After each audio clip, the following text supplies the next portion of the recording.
What's going on, beautiful people? It is I, your flying locomotive, and faster than a speeding bullet SuperCliff, coming at you live with a brand new video. And for today's majestic and fantastic video, I want to talk about the Ahsoka trailer. Though more specifically, I want to talk about the Dark Jedi that we see in the trailer, Baylan Skoll, played by Raystevenson, and ShinHati. But mostly I want to talk about Baylan Skoll. Now obviously we don't know much about this character. The Ahsoka show is going to be the first time that we Star Wars audiences will be seeing this Dark Jedi live. However, I have some theories. A possible idea of how Baylan fits into what's happening from the context of the story. You know, like what's his goal? Is he a Sith? Does he work for Grand Admiral Thrawn? What's the dealio? So let's get into it. Of course, one of the main attractions of the Ahsoka show is the return of Grand Admiral Thrawn.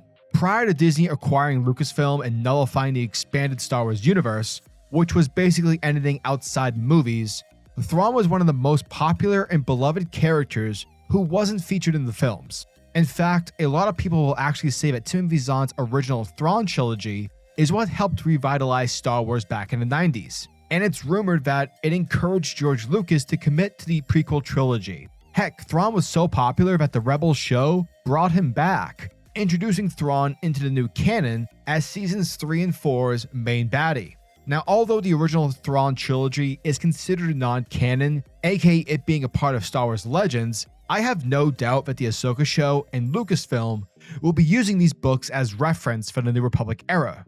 Book 1, Heir to the Empire, takes place 5 years after the Battle of Endor. While the New Republic is trying to plant its foot in the ground, getting everything in order when it comes to running the galaxy, Grand Admiral Thrawn emerges from hiding and launches a campaign against the New Republic. Now, one of Thrawn's goals was to locate the Katana fleet. Now, the Katana fleet is basically this lost fleet that is considered to be a legend, but spoilers, it's not. It's a fleet made up of 200 class heavy cruisers. Now, at the time, the Empire, or what's left of it, they don't have a lot of ships at their disposal, and so acquiring the Katana fleet would definitely help bolster their forces.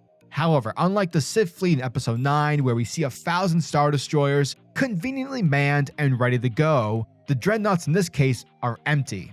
And Thrawn, he doesn't have enough soldiers to operate the fleet. And so that's where his second goal comes into play.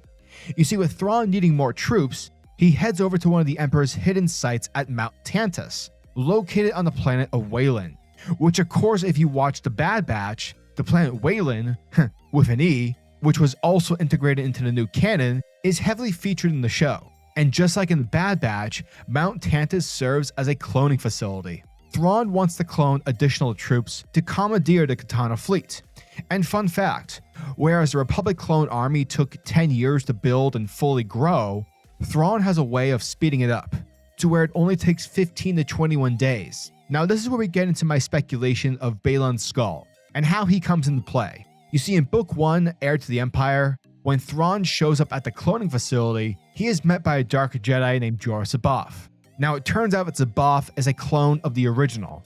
Therefore, because he wasn't cloned by the Caminos, who are widely known for their state-of-the-art cloning technology, he suffers from clone madness, in turn making him insane. So basically, he's on edge 24/7. It's like if Saruman the White had anger management. Nonetheless, seeing that having a Dark Jedi on his side would help win the war, both Thrawn and C'baoth entered into an uneasy alliance. C'baoth helped Thrawn wage war and allow use of the cloning facility in turn, while Thrawn would help capture both Luke and Leia so that C'baoth can turn them into his weapons for, his own personal use. C'baoth essentially wanted to establish a new order of Force users. Now, C'baoth had an ability called Battle Meditation. Essentially, it was an ability where said Force user used the Force to coordinate allies and fleets of ships to perform at the pinnacle of their ability. In other words, it gave everyone a boost during battles. Whereas for the enemy, they would become demoralized and their combat effectiveness would greatly decrease. As the football saying goes, defense helps you win championships, whereas battle meditation helps you win wars.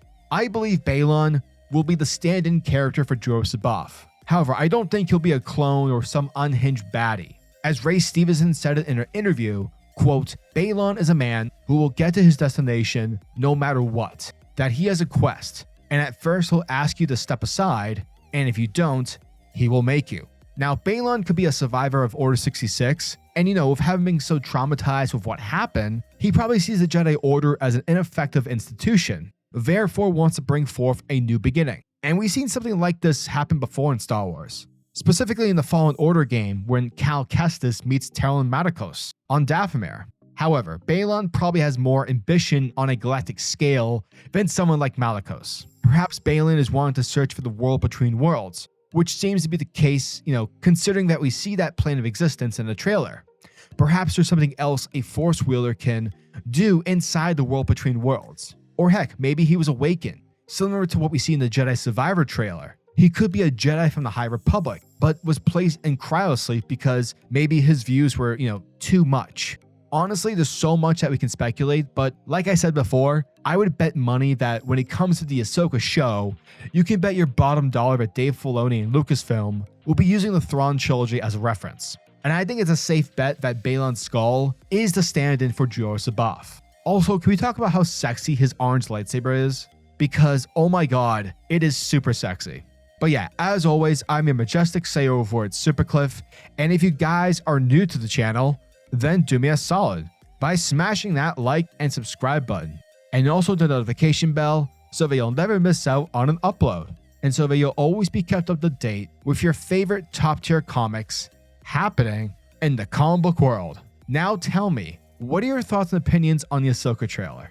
Are you guys excited to see it? What are your theories when it comes to Baylan?